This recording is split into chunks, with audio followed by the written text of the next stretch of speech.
Hey guys, this is Rosalee Henry, your postpartum doula and newborn care specialist.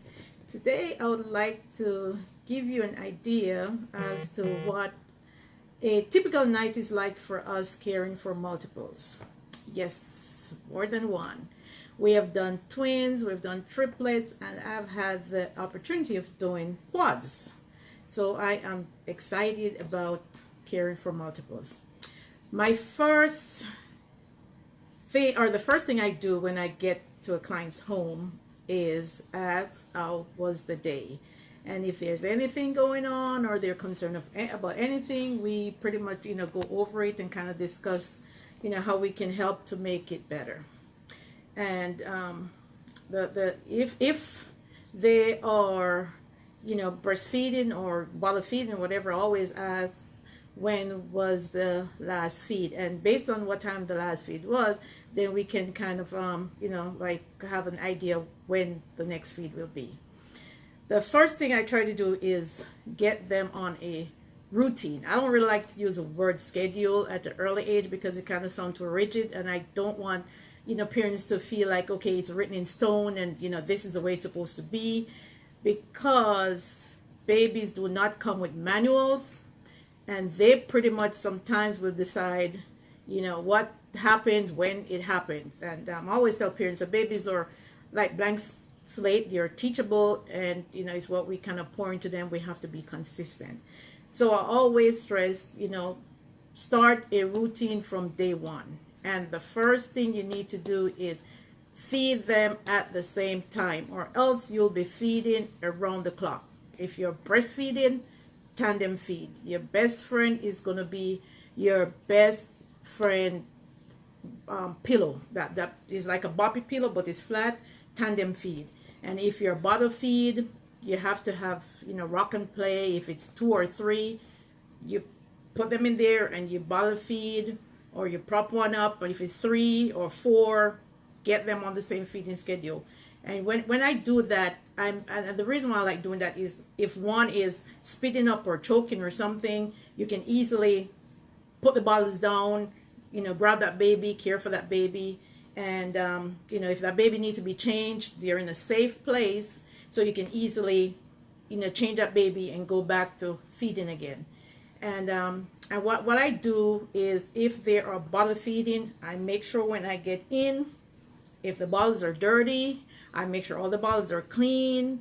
I make sure I set up all the bottles. If we are formula feeding, if they're using powder formula, I make sure that the sterilized water, whatever water the family provide, is all in the bottles. And if it's 4 feed I'm doing for the night, and if it's 12, if it's 3 babies, I know they might be feeding every 3 hours. I make sure I have all the bottles set up, and then I just put the powder formula in. It's so much easier. If mom is breastfeeding, I know what time. I set my alarm, or if the baby's awake, I take them to mom. Mom will breastfeed, tandem feed, and I will go back and check on her if she's in her room, or if she's in the nursery I'm with her. If she's in her room, I'll go check on her like every 10 minutes and make sure, she doesn't fall asleep, because it's natural, nights are made for us to sleep. And I'll make sure I go check on her. I'll make sure she have water. I'll make sure she have a snack if that's what she want.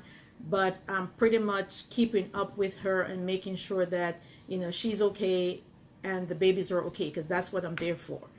And I would say like maybe 15, 20 minutes in, I would take one, go change, burp, bring that baby back to mom. Mom will get the baby back. I'll take the next baby, go change, burp, the same thing. And if it's triplets, sometimes if it's triplet, depends on the age, mom might be pumping, so mom would be breastfeeding 2, and I'll be, bottle feeding 1. And then the next turn, we bottle feed, let's say it's baby A, baby B, baby C. We will, rotate, so each baby get a time on the breast. But if mom is just pumping or formula and I'm doing the bottle feed, I do everything and I set it up. You just have to be organized. I make sure all my diapers are lined up. I know how many diapers I'm going to be needing per night. If a baby's circumcised, I already have my gauze set out. I already have the petroleum jelly or whatever is they're using. I already have that in the diaper, folded and all set up. So when it's time for diaper change, everything is set up. You have to be organized. That's going to be your best friend.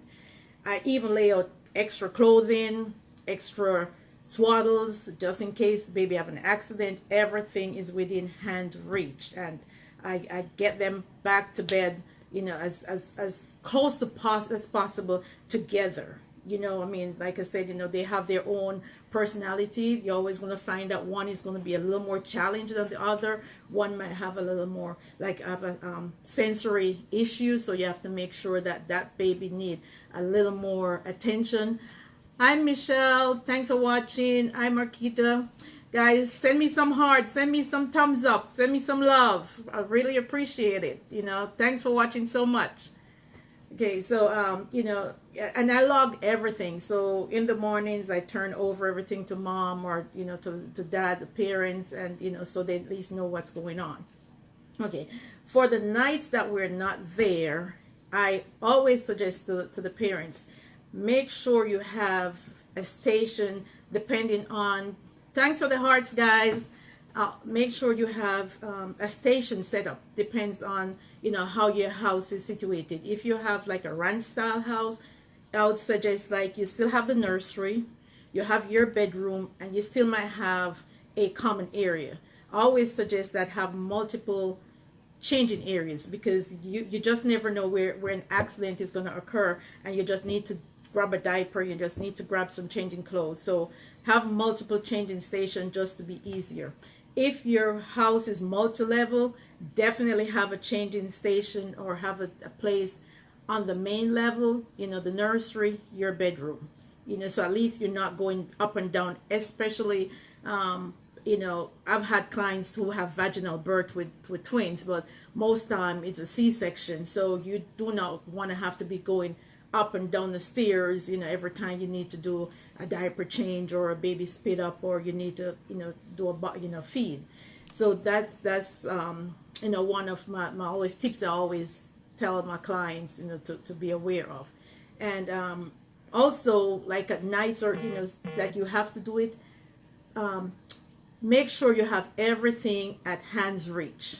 You know, I always suggest that the nights we're not there, have like a pack and play or a co-sleeper, something close to you so you can easily reach in, get that baby, breastfeed, you know, if that's what you're doing, you know, change that baby, get that baby back over in their safe sleeping area, you know, or if you have a crib or something in the area, you know, get up and do it. But make sure that, you know, it's close to you, because you want to keep your baby, you know, close to you. They always say, like, for the first 6 months or so. Because, I mean, you know, you have a nursery down the hallway and that baby's, you know, crying or spitting up.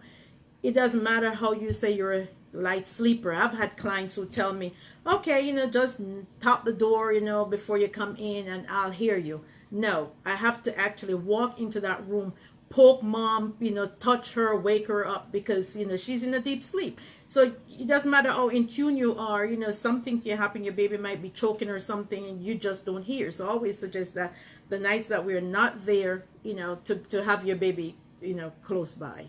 And, you know, have some snacks, have some, you know, have water, you know, so especially if you're breastfeeding, you want to stay hydrated. You know, you want to have healthy snacks, and, you know, so you want to make sure, because you're eating for, you know, not just you. Now if you're breastfeeding, you need to, you know, be up on your calories. So you know, basically that's what I have for today. You know, thank you guys. Please send me questions if there's anything that you'd like for me to talk about, you know, any topics that you know, you need to talk about. I'll be happy to come back and talk to you guys about it. Thank you so much for watching. Bye bye.